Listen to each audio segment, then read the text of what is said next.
Hey up everybody, welcome back to the Angling Giant YouTube channel. Today I'm going to do a bit of an instructional slash how-to video, and it's going to be about fishing in autumn.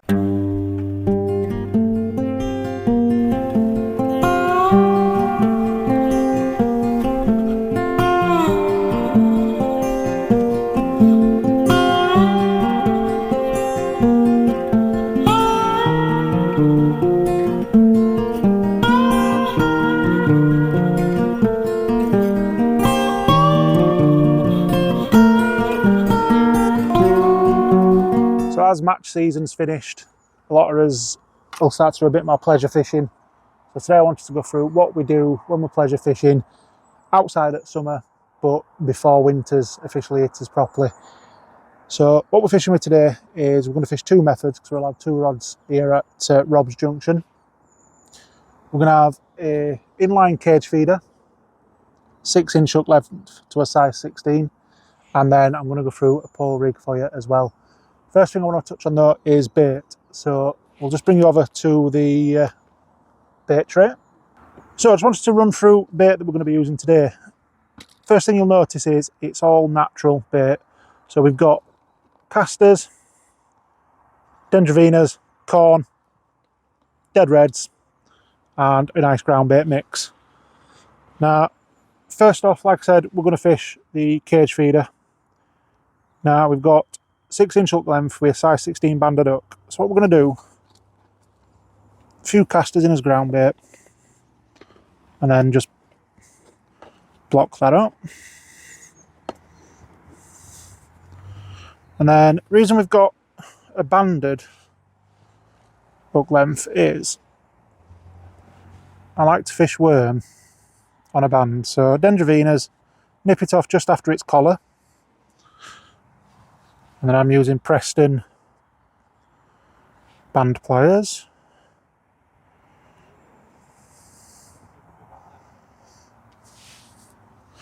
Then you want to band your worm just after its collar, so then it can't wriggle out. So in autumn, this is when fish feeding behaviour starts to change. You're not going to be catching as many big carp as you usually are, because they've filled up of it summer and they're starting to come off the feed now. But your bream, tench, etc., they are going to feed. That's why we're going with natural baits. So we're going to be casting sort of the little island here, just past. So you want it sort of mid-depth water. I'm aiming for sort of 5-6 feet of water. Just where them bream are going to feed. Sinker's line.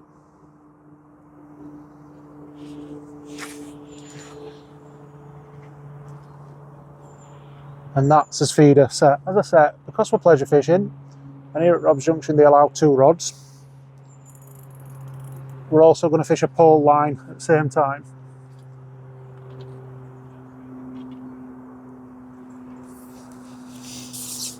Now for us pole line, again, set up towards silvers for a nice light float, 412's diamond Preston float, straight down with a bulk shot towards your hook length, size 16.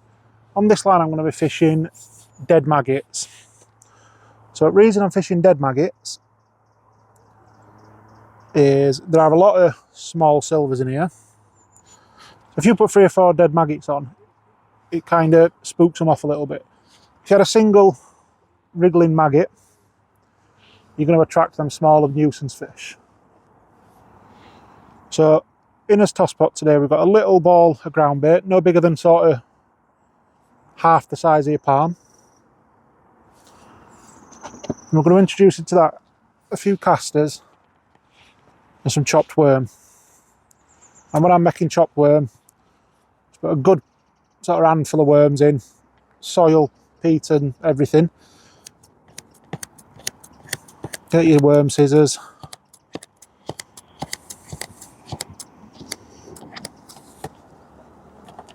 And you want to get them so you've chopped worms enough that they start to mix in with that peat and make sort of a pasty consistency.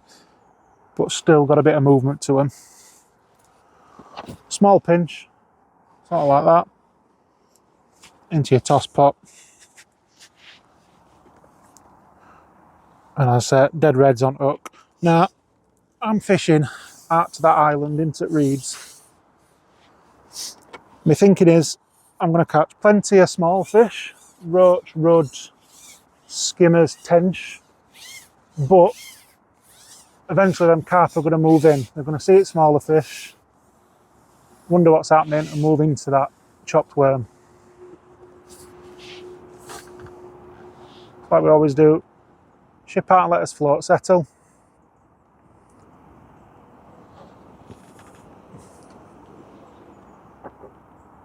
Drop us bait in and lift it back over. Now we've been, like I say, we've been autumn, you're not going to hit into them big fish straight away.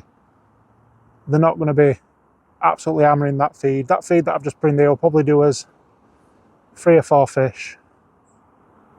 Last thing you want to do is overfeed them. So once you've overfed them, that's it, your swim's dead. They'll move on, they'll not come back.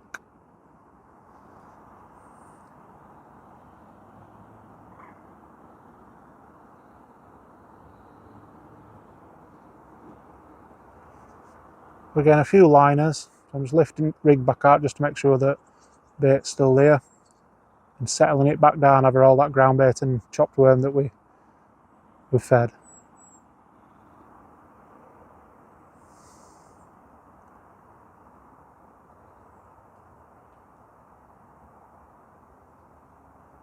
Now, it's not going to be a long continuous video. This one's going to be very choppy, stop start. Like I said, fishing's not hard and fast. Bites are few and far between, so when we've got a fish, I'll come back and talk you through rebaiting your swim. When you're fishing these tactics, you're fishing for out that swims. So out that swims and out that's hungry. So these are the type of fish that are going to sort of fill your net through day. The little skimmers, a couple of ounce. Now in a match, you'd be thinking you're plagued with them unless you're going to want to chuck. But pleasure fishing, practice fishing, whatever you want to call it, every fish counts. So a fish like that, you're happy with. Let's get that slimy little shithead back.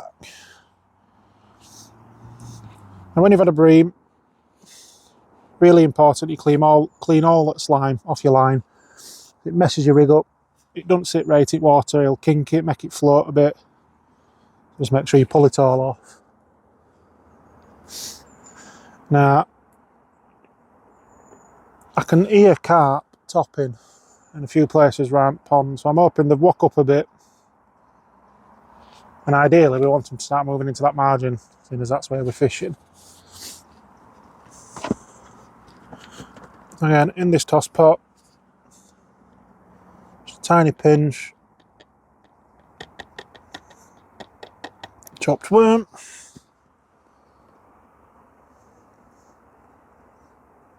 tiny ball of ground bait. So we're talking sort of that much, like ping pong ball size.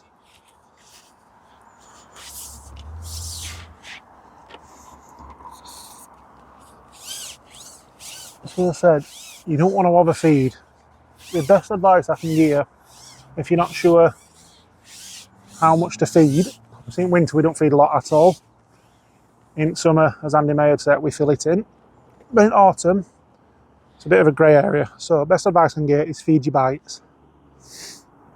If you're getting bites without putting feed in, don't, leave your feed out. If you go a couple of minutes, 5, 10, 15 minutes without a bite, that's when you want to be feeding.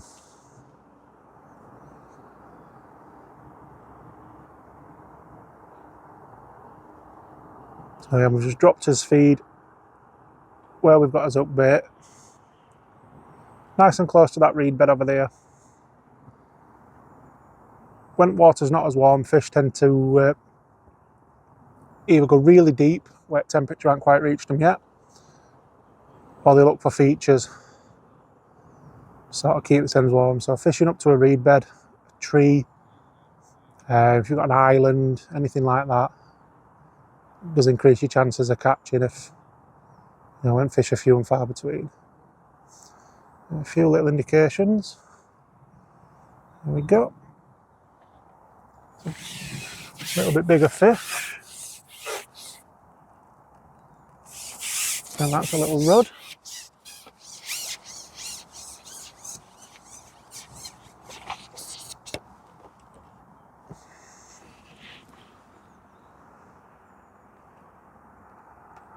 A little bit too big to be swung in that one. So I'll just grab it, land in there.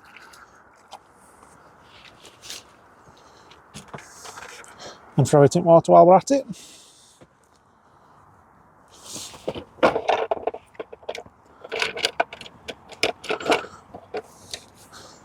This one's just swallowed us up bit, so let's grab that discorder out. There we go. Lovely golden rudd. Stunning fish.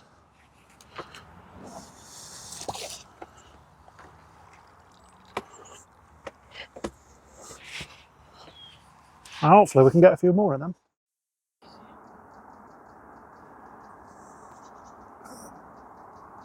That one is a small fish. Again, we're using maggots, so it's to be expected and it's what we're targeting.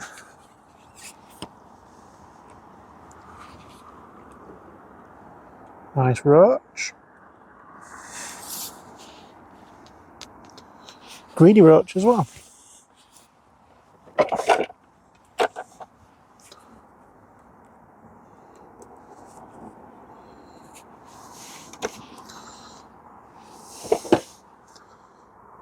Not a big fish, but it's a nice fish.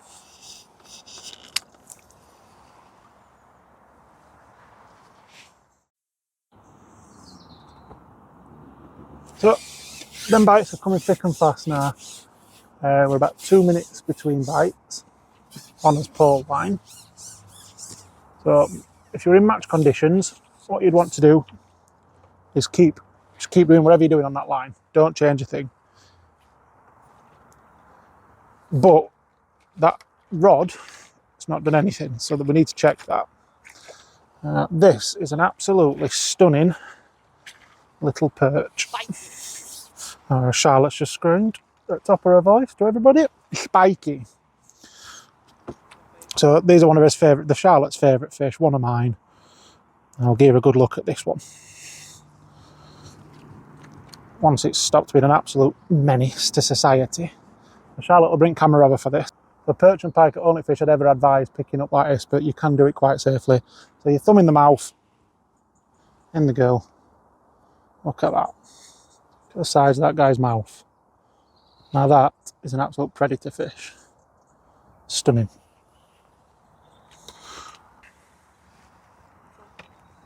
Right, so as I said, that pole line is doing really well. So, match conditions, you don't want to do anything, don't change anything, but the rod weren't twitching, weren't moving. Now the one downside to banding a worm, they come off. So you can tell when you're fishing feed, if you haven't had a knock for quite some time, chances are your bait's gone. So we're going to go back out on worm. This time I'm going to band its head and hook its tail section. It's a different presentation. So unlike that pole line, which is doing really well, which we don't want to change, this one's not doing well, so something needs to change. So I'm just going to make a slight change and change its presentation at worm. So we've got it on band just behind its collar, as before. But we've also hooked just in its tail end. We've also hooked its hand wiping towel.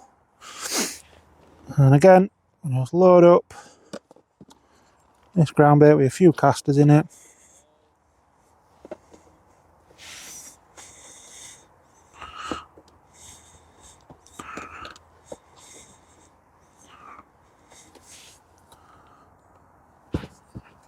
There we go. Now hopefully we get as much action on here as we are that pole line. But let's have a look.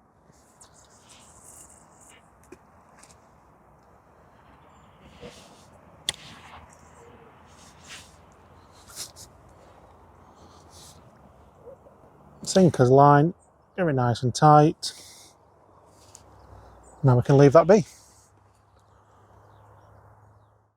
Right, so both of those lines have gone really quiet now. So this is another top tip for autumn fishing. If your lines go quiet, you're not getting any indications, no bites, no nothing. Unlike summer where you'd feed, try and get them swims active again. In autumn, you need to move to where them fish are. So what I'm going to do is change my tactics and fish in slightly different places. Now on this feeder line, I'm going to move on to corn with ground bait.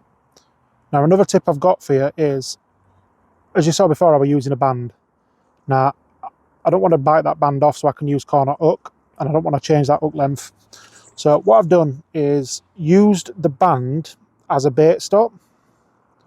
So what you do, you put your corn on a baiting needle, grab your hook, grab your band, pull it tight and slide your corn up over your band, and then your band will sit at bottom as an air stop. So it saves you having to change your rigs. So then if you do want to go back out on your band, you can. You haven't got to change everything. Well, I've done, I've added a few bits of corn to my ground bait. And we're going to fish in a little bit more open water now for them bigger fish. So instead of fishing close up to that island, I'm going to fish sort of 9-10 metres away from it. And the water's a little bit deeper. Now I've just got to be careful because there are some carp anglers at the other side of the pond that have been casting into the middle.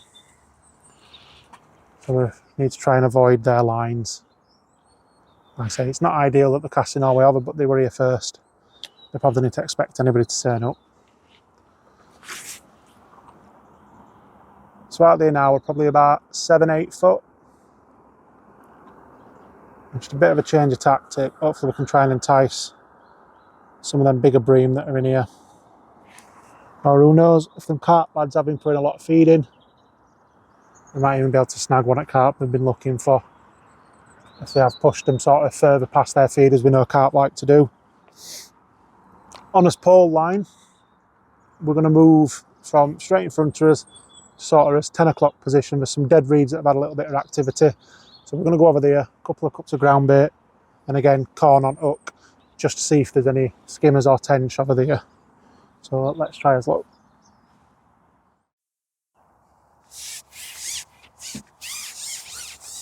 Oh, we're still catching them smaller fish. We're probably got about an hour left.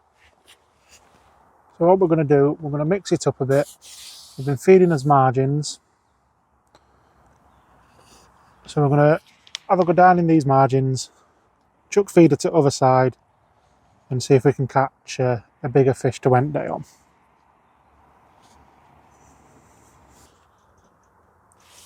Just fish into one in his margin. I've got a feeling it's another perch.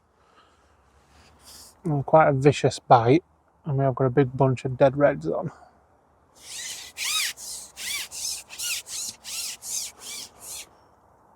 It's not as big as last one, unfortunately.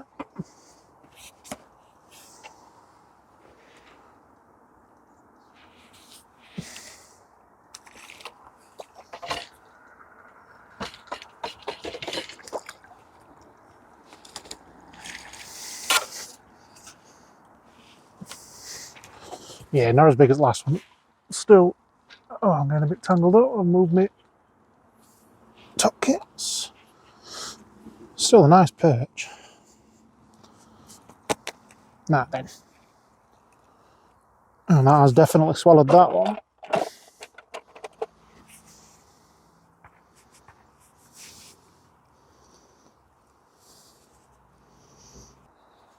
Look at that. Lovely perch. See if we can get some more.